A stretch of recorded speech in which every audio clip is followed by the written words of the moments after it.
Thank you so much, Aditya, for joining us on this podcast at Dawdle.live. Aditya is a global marketing leader with extensive experience driving demand generation, brand strategy, and revenue growth across IT services, SaaS, and financial services sectors. He's currently serving as a head of marketing at Maruti Tech Labs, where he heads end-to-end marketing strategy across US and EU markets and aligns brand, digital, and sales initiative to accelerate pipelines and conversions. Earlier, he was also AVP Marketing at Netcore Cloud, where he significantly increased marketing's contribution to revenue and superheaded global GTM and brand expansion initiatives. He's known for building high performing teams and scalable marketing engines that deliver measurable business impact. Thank you so much for joining us. Hey, hi Rishikesh. Good morning and thanks. And yeah, you rightly said I worked for 17 years and working into marketing domains and started my journey as a conventional marketer in 2009. And with fortune or with God blessings, I got the opportunity to work in the different industries like telecom, retail, financial services, SaaS and services. Working in these different segments had taught me a lot. Let's just jump into the conversation. And I also would like to thank you for bringing this whole community, building this, putting your efforts. I see that on WhatsApp, on different channels. You are an always top on it. I think there is no for you 9 to 6 or 9 to 9 even, because I saw message in the 6 a.m. I saw video posting on 11 p.m. as well.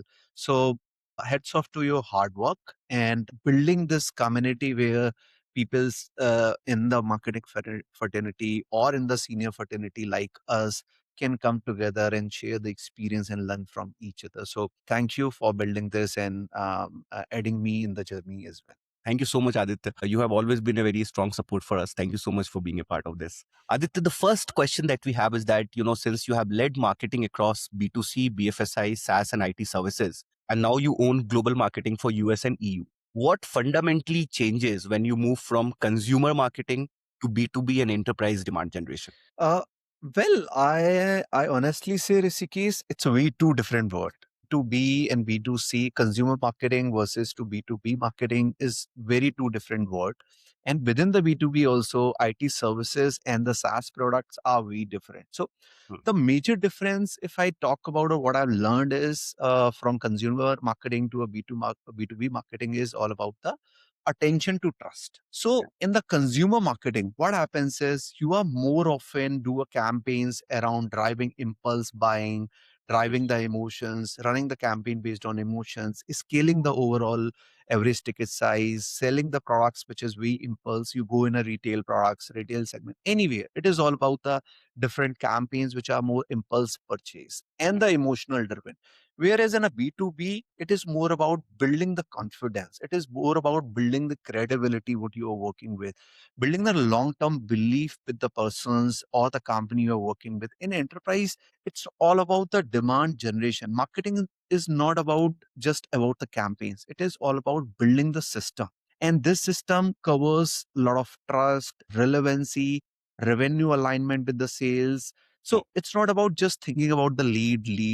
It is all about thinking the whole ecosystem of trust, relevancy, deal cycles, pipeline quality, buying committees who all are there in, and how you can bring all this. You need to understand very well these two are very different marketing, and you should be very clear when you are fundamentally, you should be very clear when you are building these two different segments of. B2C वाला B2B अगर करना चाहे तो how difficult is it?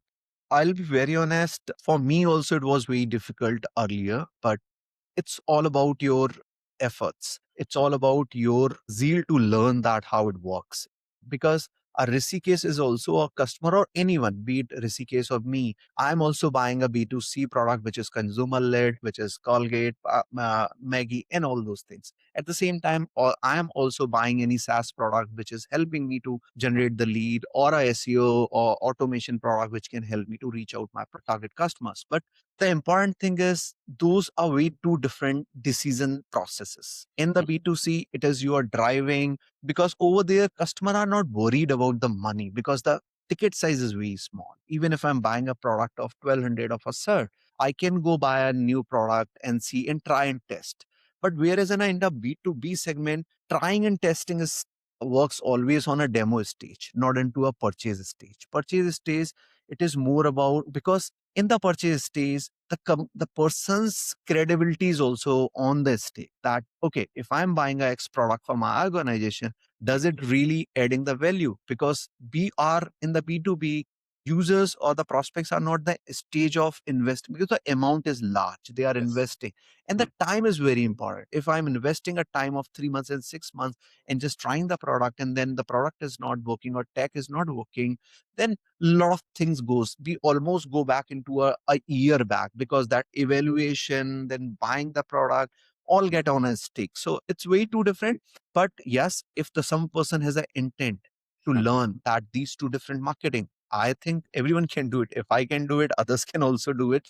It's more about understanding that, go into a, put yourself in their shoes and become yourself as a product or a customer on the both side, then understand how the decision process works. Great. So, Adit, this was very humble of you because you have done both the sides like B2C and B2B as well. Thank you. Now, the next one is related to your previous experience. So, at Netcore, Aditya is around, you increasing marketing's revenue contribution by a significant, kind of a percentage points. So, can you walk us through one decision or shift that made the biggest difference in aligning marketing with sales outcomes? Well, while I was working with Netcore Cloud, and so Netcore has a very good marketing team structure. They have ABM leads, they have a growth leads, and then there comes in a role which is called as a field marketing heads. I was a field marketing head for India, Europe, and South America markets. This role is basically the person will closely align with the respective CEOs of these regions and CROs of these regions, understand that what kind of a PO MRR goal they have, and how much marketing is going to contribute in that by doing a tactical and a very approach based marketing activities, and aligning the rest of the marketing functions, which is within that, which is research, MDR team, ABM team, growth team, events teams, to ensure that we are achieving those MRR goals. So at the stage of, during many times, we feel that we are more working closely with the CROs and CEOs compared to CMOs, because we are day in and out to understand that how these funnels would, because we try multiple channels, events, within the events also, there are multiple folds of different kind of events in the Netcore we do. And many of the company will not believe it, that in Netcore we do almost 100 plus events in a year. That's a huge number. And another thing is, beyond this is, many of the CEOs I've interacted in the past, and many of believe events is all about the engagement, brand positioning, brand identity. But I would humbly say that the CEO, who is a very visionary at Netco, Mr.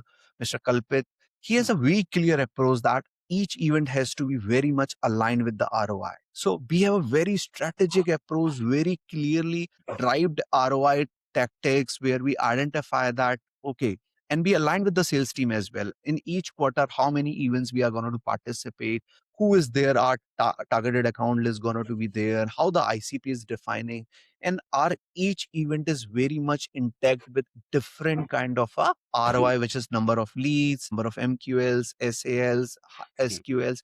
And that's the way we have increased the overall growth of marketing contribution in overall sales funnel. And in some of the markets, it is even more than 50%, where marketing is contributing overall the funnels of PO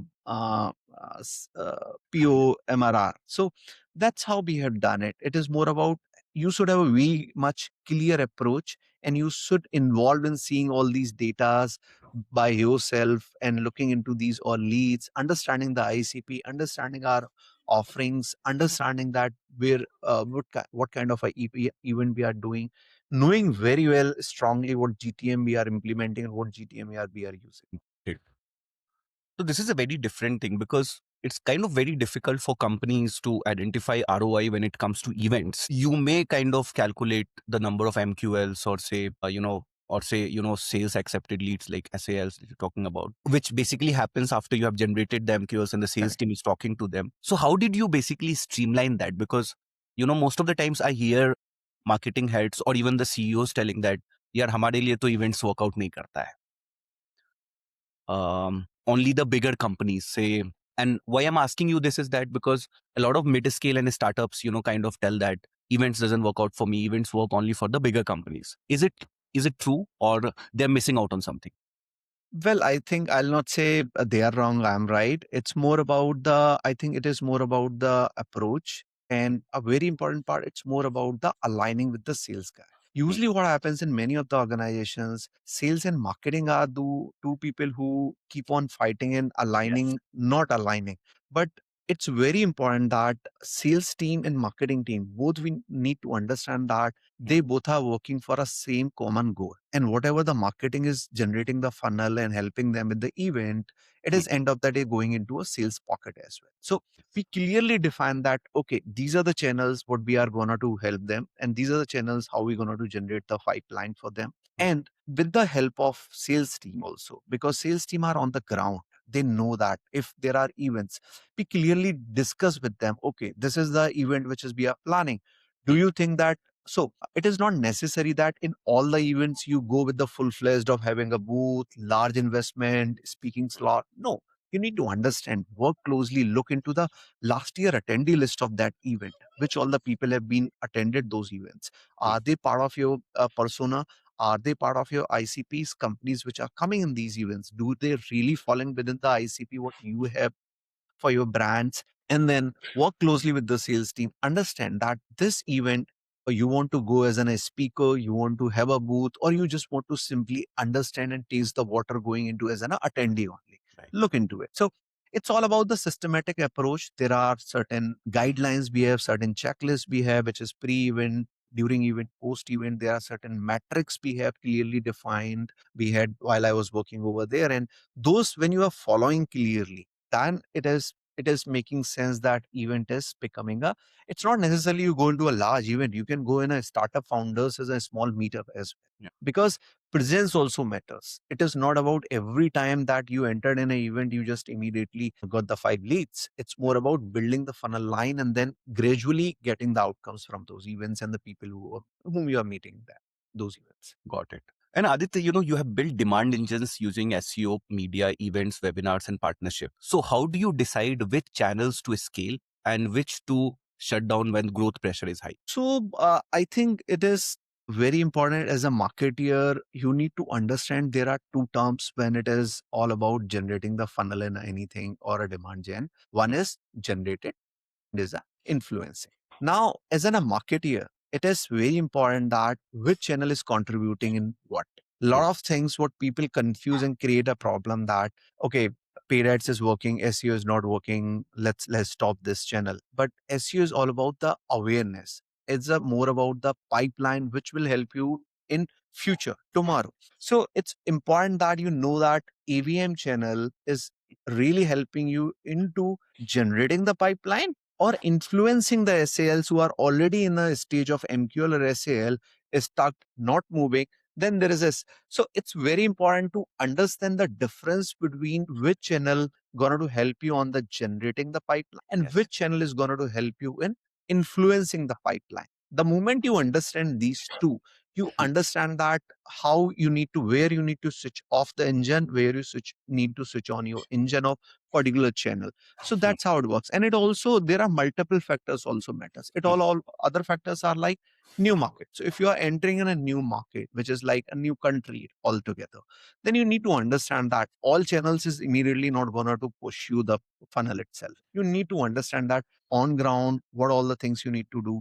Event as an uh, event become as a physical evidence of your brand on these different countries. So you need to understand those metrics. You need to understand that what is the core objective you are going to solve by doing a particular channel activity. But yes, at the same time, you also need to focus on the multi-channel approach, because in today's world, you cannot close anything by just simply using a one channel. And the velocity also matters. Now, like, when you're deciding upon a channel and the growth pressure is pretty huge, you also kind of think like, ki, kaun se channel pe velocity of closure will be faster. Like, leads moving from MQL to SQL to SAL to closer stage.